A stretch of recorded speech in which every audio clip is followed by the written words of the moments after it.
What if I told you the iPhone 18 could change everything we know about Apple's charging technology? Hold on to your current charger because what's coming next might make it look ancient. We're talking about bigger batteries, faster charging speeds, and even support for Apple's long-rumored foldable iPhone. Plus, there's a twist about storage prices that could hit your wallet harder than expected. And if that wasn't enough, Siri is finally getting the brain upgrade we've been waiting for since 2022. Today, we're diving deep into everything we know about the iPhone 18's charging capabilities, the storage controversy that's brewing, and why your digital assistant is about to get a lot smarter. I'm going to break down all the latest leaks, rumors, and industry insights that are painting a picture of Apple's most ambitious iPhone yet. Let's start with the charging situation, because this is where things get really interesting. Apple has already moved all recent iPhone models to USB-C charging after years of sticking with their Lightning port. This change happened because of global regulatory shifts, and honestly, it was about time. The iPhone 18 series is expected to continue with USB-C, but here's where it gets exciting. USB-C opens the door to much faster wired charging speeds compared to what we had with Lightning ports. Now, Apple hasn't confirmed exact wattage figures for the iPhone 18 yet, but industry insiders are expecting some serious improvements. We're talking about Apple's focus on efficiency and battery performance finally paying off in ways users will actually notice. Think about how frustrating it is when your phone dies at the worst possible moment. Or when you're rushing out the door and realize you forgot to charge overnight. The iPhone 18 might finally solve these everyday problems with genuinely faster charging. But wired charging is just part of the story. Wireless charging through MagSafe remains a huge part of Apple's ecosystem strategy. Current MagSafe wireless chargers can deliver up to 25 watts to recent iPhones when you pair them with the right adapter. This standard is expected to carry over to the iPhone 18 lineup, but Apple might refine MagSafe alignment and efficiency. You know how sometimes you put your phone on the MagSafe charger and come back to find it barely charged because it shifted slightly? Those kinds of issues could become a thing of the past. So what can we realistically expect from iPhone 18 charging and power delivery? First, USB-C ports will handle wired charging, data transfer, and accessory support. Second, faster wired charging potential compared with earlier iPhone models. Third, MagSafe wireless charging will likely stick at 25 watts, but with better Key 2 standard support. And fourth, we're looking at much better battery management through both hardware and software improvements. Now let's talk about the battery technology itself, because this is where Apple might be making their biggest leap. Battery improvements across the iPhone 18 lineup are expected to be more than just incremental boosts.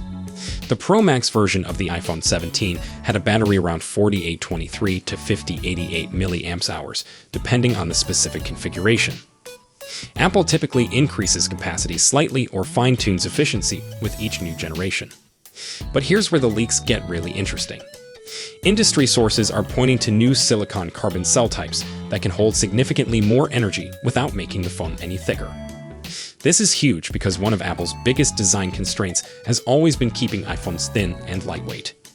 If they can pack more battery capacity into the same space, that's a win for everyone. And then there are the rumors about Apple's foldable iPhone coming with a 5500 mAh battery. This suggests Apple is definitely pushing capacity higher, especially for devices with larger screens. It makes sense when you think about it. Foldable phones need more power to run larger displays and more complex hinge mechanisms. But the technology Apple develops for foldables will likely trickle down to regular iPhones too. One thing people often forget is that charging performance depends heavily on the power adapter you're using.